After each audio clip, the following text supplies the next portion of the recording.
คนทุกคนที่มาเจอกันเรามีเวลาอยู่ด้วยกันแค่ช่วงเวลาเดียว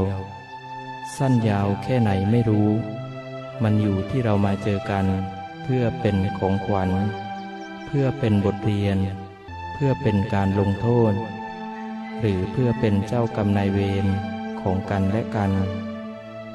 อะไรไม่สบายใจหยุดคิดเถิดอะไรมันจะเกิดก็อย่าไปฝืนมันเอาไว้อะไรมันขัดตาก็ทำเป็นว่ามองไม่เห็นมันไปอะไรที่หนักใจก็อย่าไปคิดมากกับมันอะไรที่ปวดหัวไกลตัวก็ปล่อยผ่าน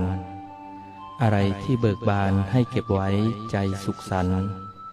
อะไรที่ทุกข์ใจก็ปล่อยไปอย่ายึดติดกับมันอะไรที่ไม่สำคัญก็ลืมไป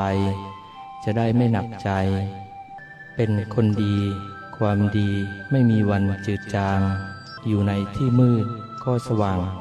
อยู่ในที่รกร้างก็เด่นอยู่กลางแดดร้อนก็เย็นอยู่ในที่ที่ไม่มีใครเห็นก็ยังเป็นคนดีเข้าใจคนจะได้บริวาร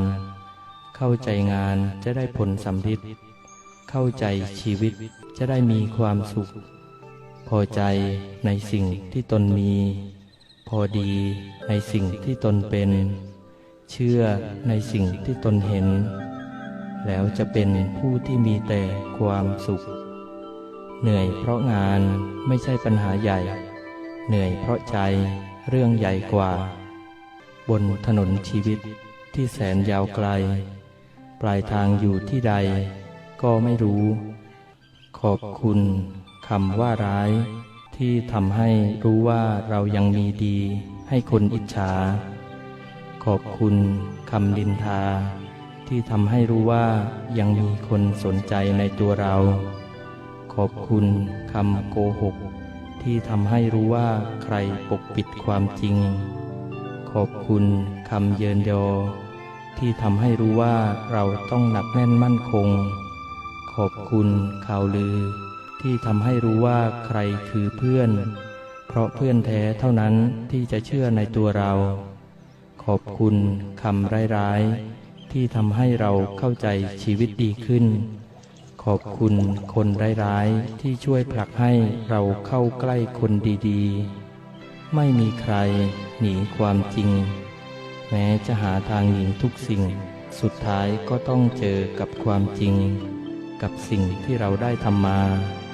ชีวิตนี้สั้นนักลืมให้ไวอภัยให้เร็วยิ้มเหมือนไม่เคยโกรธหัวเราะเหมือนไม่เคยร้องไห้รักเหมือนไม่เคยอกหักสู้เหมือนไม่เคยแพ้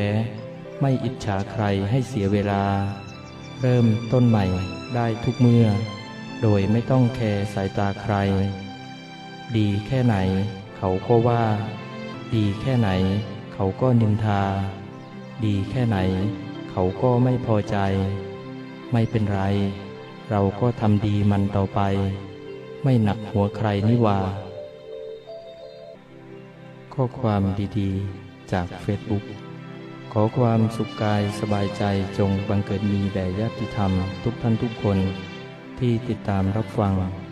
บุญรักษาธรรมรักษาวาสนาดีทุกท่านทุกคนเจริญธรรม